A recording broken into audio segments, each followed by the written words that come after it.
Hello dear students, कैसे हैं आप सभी। आज हम पढ़ेंगे कृतिका चैप्टर नंबर 12 अनेकार्थी शब्द। तो आइए देखते हैं। इसमें देखिए, चित्रों के साथ दिए वाक्यों को पढ़िए और समझिए। तो जैसा कि यहाँ पर देखिए, पहला चित्र दिया गया है, लाल बत्ती होने पर गाड़ी रुक गई। तो यहाँ पर देखिए, जो लाल रंग है, यहाँ पर लाल शब्द जो प्रयोग हुआ है वो लाल रंग का है। और यहाँ पर देखिए, माँ अपने लाल को खाना खिला रही हैं।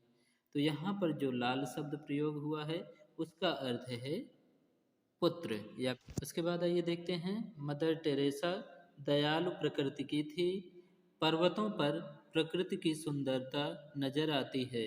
तो यहाँ पर जो प्रकृति शब्द यूज हुआ है उसका अर्थ होता है स्वभाव, और यहाँ पर जो प्रकृति शब्द यूज हुआ है इसका अर्थ होता है कुदरत।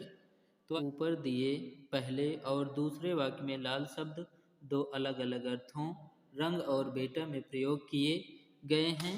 उसी प्रकार तीसरे और चौथे वाक्य में प्रकृति शब्द दो अलग अलग अर्थों, स्वभाव और कुदरत में प्रयोग किए गए हैं।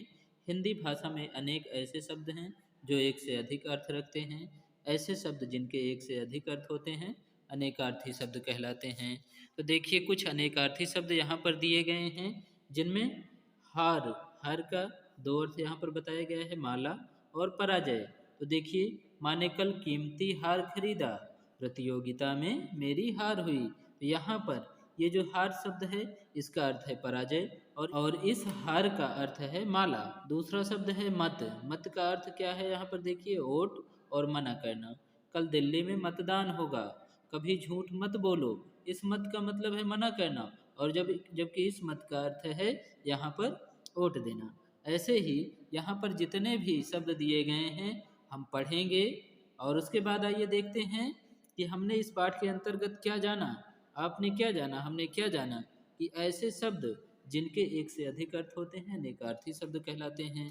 तो आइए अब हम प्रैक्टिस करें, आओ करके दोहराएं।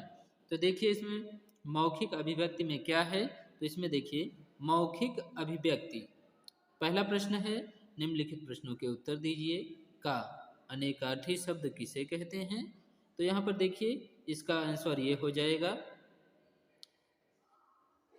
ऐसे शब्द जिनके एक से अधिक अर्थ होते हैं अनेकार्थी शब्द कहलाते हैं।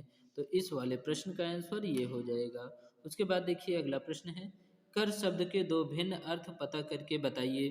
तो एक कर, ये जो कर शब्द है इसका एक अर्थ होता है हाथ, और दूसरे का अर्थ होता है टैक्स। नेक्स्ट हम देखेंगे लिखित अभिव्यक्ति। यहाँ पर तीसरा दिया गया है, इसमें दिए गए शब्दों को उनके अर्थों से जोड़िए। तो जैसे पहला है, यहाँ पर देखिए, खाने वाला फल। तो फल का क्या अर्थ होगा यहाँ पर, ये जो फल दिया गया है, और इस फल को और किससे मिलाया गया है, परिणाम से। दूसरा दिया गया है अक्षर। अक्षर का क्या अर्थ होता है, वर्ण। वर्ण का और दूसरा अर्थ क्या होता है, जाति। तीसरा है पहले। पहले का अर्थ क्या होता है, पूर्व, और पूर्व क्या है, एक दिशा है। उसके बाद है समाप्त। समाप्त का अर्थ क्या होता है, बस, जबकि बस क्या है, एक गाड़ी है। नेक्स्ट है मना करना। मना करना मत। मत एक ओट भी होता है। नेक्स्ट है पराजय। पराजय का अर्थ होता है हार, और हार का एक अर्थ और होता है जिसे माला कहते हैं। तो आइए हम नेक्स्ट देखें। यहाँ पर क्वेश्चन नंबर 4 दिया गया है, वाक्यों में आए रंगीन शब्दों के प्रयोग के अनुसार उनके अर्थ लिखिए। जैसा कि पहला दिया गया है, का मैं दिल्ली में आने से पूर्व मुंबई में रहता था। तो यहाँ पर पूर्व का अर्थ क्या है, पहले। मेरा घर यहाँ से पूर्व की ओर है। यहाँ पर जो पूर्व प्रयोग हुआ है उसका अर्थ क्या है, दिशा है। नेक्स्ट है खा, शिकारी ने चिड़िया के पर काट दिए। तो यहाँ पर जो पर यूज हुआ है उसका अर्थ होता है पंख।